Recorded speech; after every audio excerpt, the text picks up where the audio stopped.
Tervetuloa Elokapinaan, Suomen vihatuimpaan kansalaisliikkeeseen. Vuosien varrella Elokapina on kerännyt huomiota kaikissa medioissa koko Suomen laajuisesti. Onko tämä tehokas tapa istua tällä kadulla tällä hetkellä? Erittäin tehokas. Liike, jonka ulkomaalaistaustaisiin juuriin sukellamme tänään, ajaa huolestuttavassa trendissä olleita ilmastoasioita, joidenkin mielestä hyvin radikaaleilla keinoilla. Mihin sut ollaan viemässä?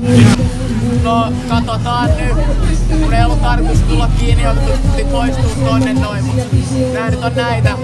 Tämän päivän tavoitteena on kysyä elokapinalaisilta itseltään heidän tavoistaan vaikuttaa. Onko sua ikin koskaan pidätetty, viety putkaan?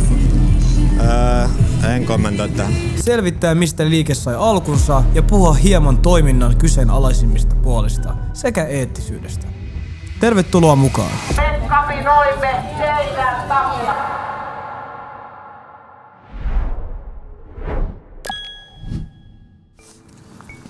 Me ollaan nyt täällä eduskuntatalon edessä. Mä näen, että poliisi on blokannut koko ton tien tuolta Stacyn puolelta. Sitten toinen puoli tuolta Töölön suunnasta. Täällä on aika tyhjää vielä. Mä en tiedä tarkalleen missä nää on. Musta tuntuu, että poliisi valmistautuu tätä varten nyt.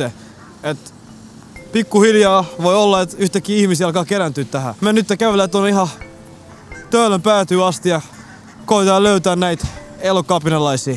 Tosiaan kyseessä on Elokapinan 25.6. järjestämä kuolon valkea tempaus, joka toteutetaan tuttuun tapaan Mannerheimin tietä blokkaamalla. Bussi vaan pysähtynyt tohon, ratikka pysähtynyt tohon.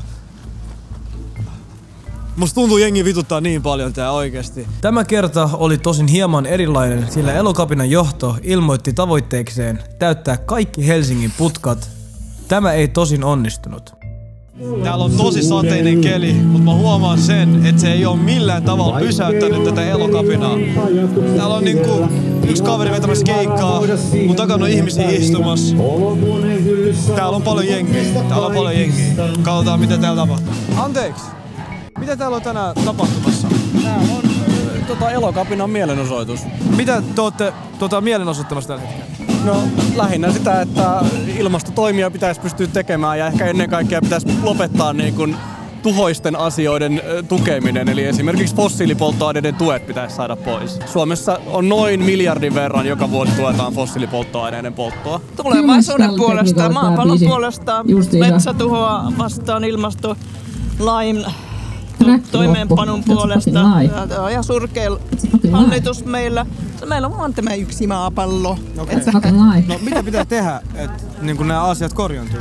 Mitä hallituksen pitää tehdä? Mitä sä haluat, että hallitus tekee konkreettisesti? Otapa muutama huudetus tähän väliin, niin mä tarkistan tämä asia. Väistyy? Eihän tosta mihinkään tästä nykyhallituksesta. Mutta ikävä kyllä monessa muussa maassa on vähän sama tilanne.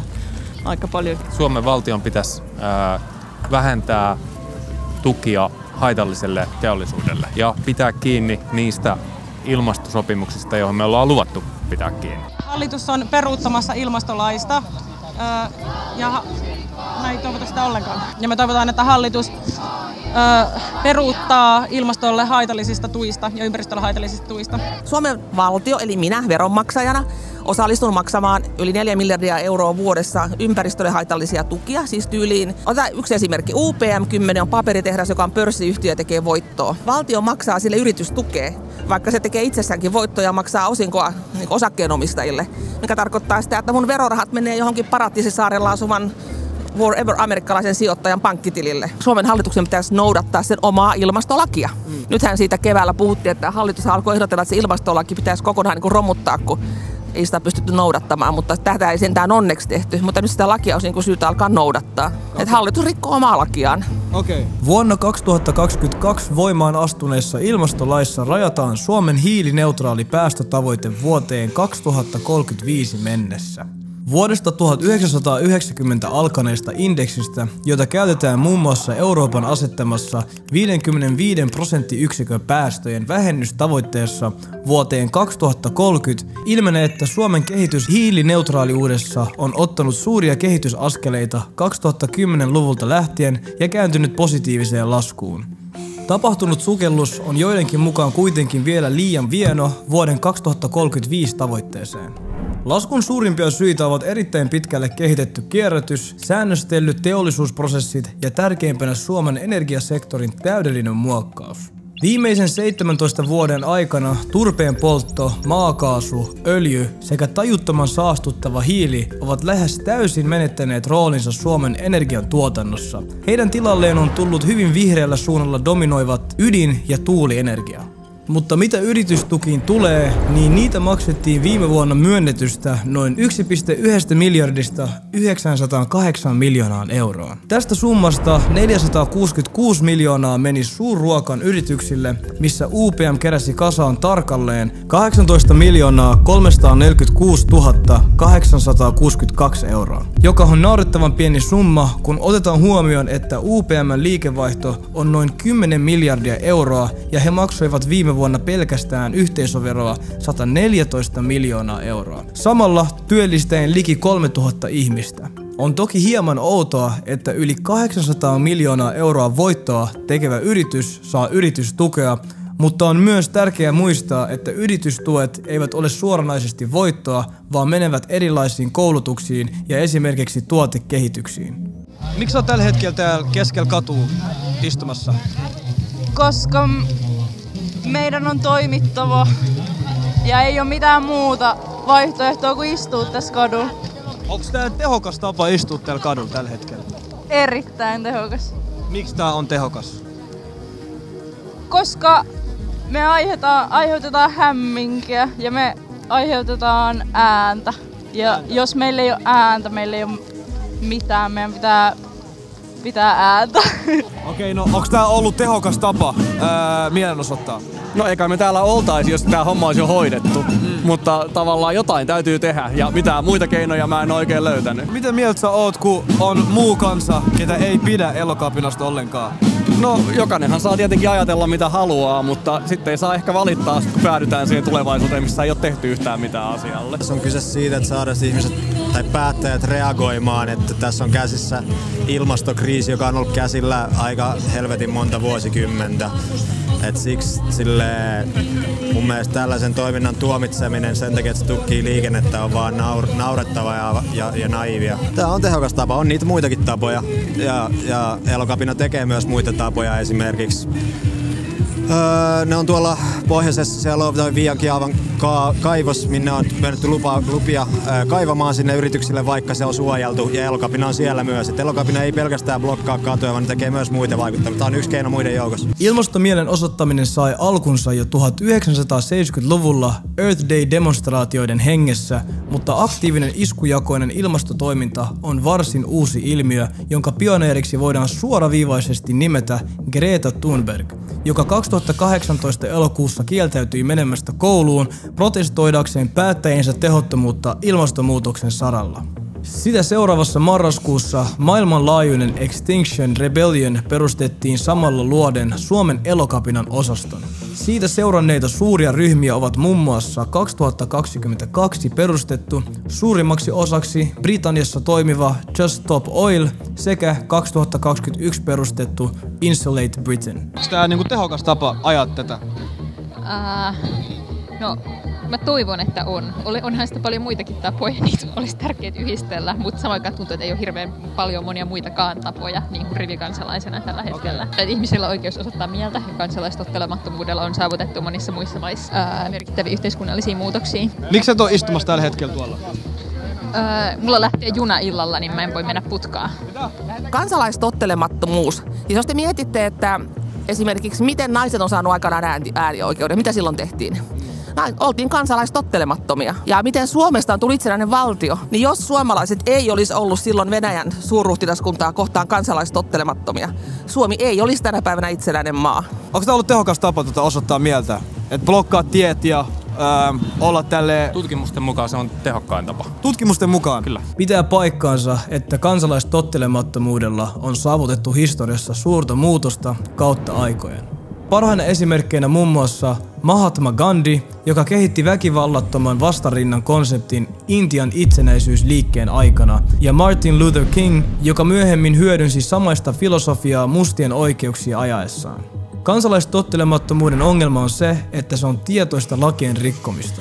Suomessa Elokapina on tullut tempauksillaan hyvin tunnetuksi sen soveltamisesta tieliikennelain rikkomisen muodossa, joka on usein johtanut suurkaupunkien keskusalueiden täydelliseen tukokseen. No mitä mieltä sä oot noihin tiesulkuihin ja näin? Et normi kansalaiset ei oo tykännyt niistä hirveästi. Ehdottomasti tykkää. Siis mitä muuten huomiota herätetään monella eri tapaa. Tää on yksi tapa ja jos ihmiset niin ei tykkää siitä, niin pitäisi miettiä mikä se on se syy, miksi ihmiset tekee niin. Aina ajatellaan, että voi harmi, mä en nyt päässyt sinne. Siis varmasti täällä on työssä käyviä ihmisiä, joiden työmatka saattaa viivästyä, mutta valitettavasti se on paljon pienempi paha kuin se, että täällä ihmiset pyrkii osoittamaan rauhanomaisesti mieltä ja saamaan sillä päättäjät reagoimaan ja tekemään asialle jotain. Jos nyt tässä on vaikka joku neutraali ihminen, ei ole teitä vastaan, ei ole teidän puolella, niin tyyppi, joka on nyt menossa duuniin ihan normaalisti, niin tämän syyn takia, koska se ei pääse töihin, niin mitä jos se alkaa yhtäkkiä vihaa teitä? Vaan ton takia. Eikö toi huono vaikutus? Se on mahdollista, mutta toisaalta tuhannet tai 100 000 tai miljoonat ihmiset näkee tämän mielenosoituksen ja saattaa muuttaa mielensä toiseen suuntaan. Onhan täällä muita kiertoreittejä ja monia muitakin syitä, miksi HSL on vaikka koko ajan myöhässä. Niin en mä usko, että se myöstyminen nyt on sen väärti, jos ottaa huomioon, että kuinka suuresta tavallaan ilmastohätätilasta on kyse ja siitä, että Suomen valtio ei toimi sen eteen. No jos me ei toimita, niin meillä ei ole kohta töitä mihin mennä. Meillä ei ole kohta planeettaa missä asuu. Niin mun mielestä se on pieni harmi. Poliisit nostaa Kelasit sä nyt olla tässä vaan kun poliisit nostaa? Haluatko että poliisit nostaa sutkin pois tästä? Joo, viekää mut kuivaan täältä. Toi on itse hyvä pointti, että se blokkaa kyllä liikennettä, mutta se mun vastapointtini on se, että jos niinku mitään ei voida tehdä, jos mitään ei voida muuttaa, niin miten me koskaan saadaan mitään muutosta aikaan? Se on kuitenkin niin pieni asia verrattuna meidän koko niinku ekosfäärin tuhoon, mikä tässä on tulossa. Et jos joskus ei pääse töihin tai käymään jossain asioillaan, niin kyllä semmoinen harmi pitää pystyä kestämään sen takia, että olisi joku kestävä tulevaisuus olemassa. Miten sä itse reagoisit, jos sä olisit nyt autossa menossa töihin? Oisit vaan tossa venailemassa, mä en tiedä, tunnin, 2, kauan tää kestää, niin miten sä itse reagoisit tähän? No mikäs siinä? Vapaata aikaa. Kansalaistottelemattomuudessa tiesulkujen muodossa on yksi hyvin suuri ongelma. Siinä missä se herättää paljon huomiota ja saa Suomessa sitä tekeville aika minimaalisia sakkoja, se häviää kaiken toivotun positiivisen vaikutuksen negatiivisuudellaan. Huomio, jota Elokapina on saavuttanut demonstraatioillaan, on ajanut kaikissa medioissa niin myrkyllistä keskustelua sen toiminnasta, että syyskuussa 2024 laitettiin julki kansalaisaloite, jossa vaaditaan Elokapinan lakkautusta. Kyseinen aloite sai 2 päivässä yli 70 000 allekirjoitusta ja istuu nytten yli 100 000, mikä on Suomen historian toiseksi suurin kansalaisaloite ikinä. Elokapina itsessään ei ole yhdistys, se on yhteiskunnan liike, että se tavallaan ei ole kansalaisaloitteen tai eduskunnan käsiteltävissä sen lakkauttaminen. Eli toi on tavallaan väärä tapa vaikuttaa siihen. Paras tapa lakkauttaa Elokapina on pyrkii vastaamaan niihin toiveisiin, mitä Elokapina liikkeenä esittää. Eli että tavallaan tekisi niitä ilmastotekoja tai muuta. Että sit Elokapina tavallaan sen ainoa funktio on toimia niiden asioiden puolesta, saada niitä ilmastotekoja. Että tavallaan Elokapina pyrkii siihen, että se olisi hyödytön, että sitä ei tarvittaisi, että kenenkään liikennettäkään ei tarvitsisi haitata. Kiitos paljon sulle. Eduskunnassa asiasta on käyty pitkiä keskusteluja, mutta päätöksiä ei ole astunut vielä voimaan.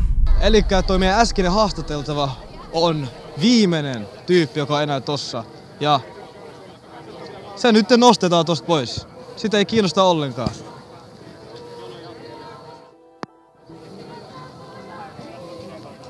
Tosta vaan noin.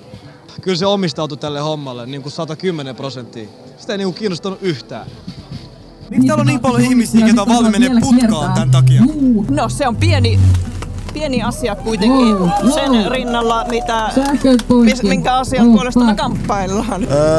Koska ne kokee, että ei tässä ole kyse mun mielestä yksilön menemisestä putkaan, vaan että niinku kun yhdessä tehdään, niin sitten meillä on yhdessä paljon enemmän voimaa kuin se, että yksin toimitaan. Niin mä koen, että se putkaan meneminen, niin ihmiset on valmiita menettämään vapautensa. Tai se osoittaa sen, että ihmiset on valmiita menettämään vapautensa jonkun heitä isomman asian takia.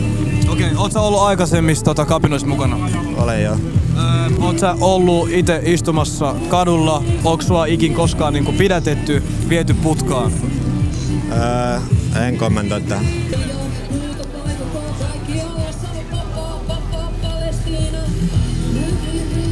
jengi on ihan oikeesti ylpeästi tässä. Niinku jengi oikeesti kiinnostaa, että menee putkaa tai mitään.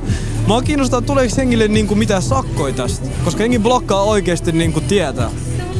Kato.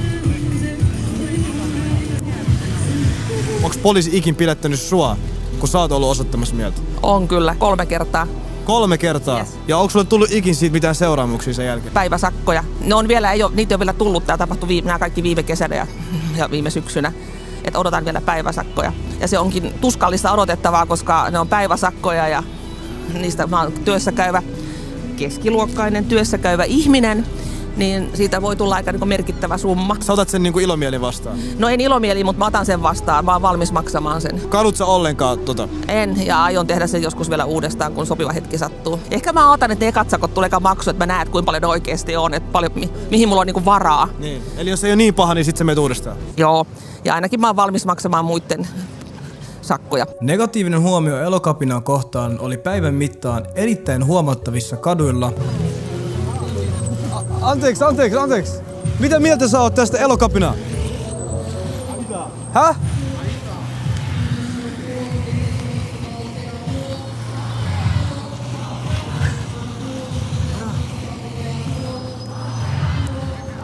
Näyttikö tää äijä mulle just... Mitä vittua? Siis täällä on mielenkiintoista porukkaa. Esimerkiksi tiuhojen argumenttien sekä hieman kevyemmän keskustelun muodossa. Täällä on niinku poliiseja joka puolella, mutta siis ei täällä Elokapinalaisia näy missään. No niin, mutta eikö se turvallinen olla? No siis, kyllä täällä on hyvä fiilis, voi sanoa, mutta siis aika paljon poliiseja. Joo. Missä sä luulet, ne on tällä hetkellä? Missä ne menee sun mielestä? En minä tiedä. Luultavasti ne sekoilee ympäri kaupunkia tai sitten se riitti, ne on vähän huono sana. Okei. No oot sä ite näitä tyyppejä niinku vastaan vai? Hei, ne on hyvä asia puolella, mutta väärillä keinoin. Miten ne pitäisi hoitaa sitten? No äänestää ahkerasti, vaihtaa eduskuntahallitus ja sitten saadaan hommat vähän muuttua muutenkin. Okei. No, demokratiassa ei ole paljon vaihtoehtoja. Okei. Ketään ei halua vastata meille. Mitkä teidän kysymykset on ollut? Se ehkä riippuu teidän kysymyksistä. Joo.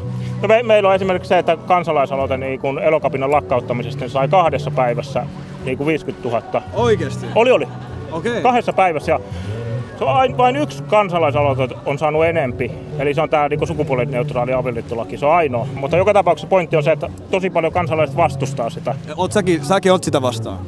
No joo, siis mä niin kun kannatan lain noudattamista ja rikkoo sitä. Semmoinen yhdistys pitäisi lakkauttaa, joka olennaisesti rikkoo lakia. Eikö tämä Elokapinan toiminta nyt ole olennaista?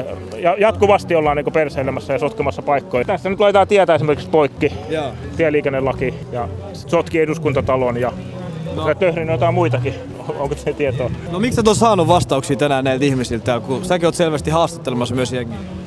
Näitä argumentit ei kestä niin päivänvaloa. Mietin nyt sitä, että totta kai ilmastonmuutos voidaan ajatella, että se on paha asia näin, niin kuin ilmasto niin kuin lämpenee ja huono asia näin.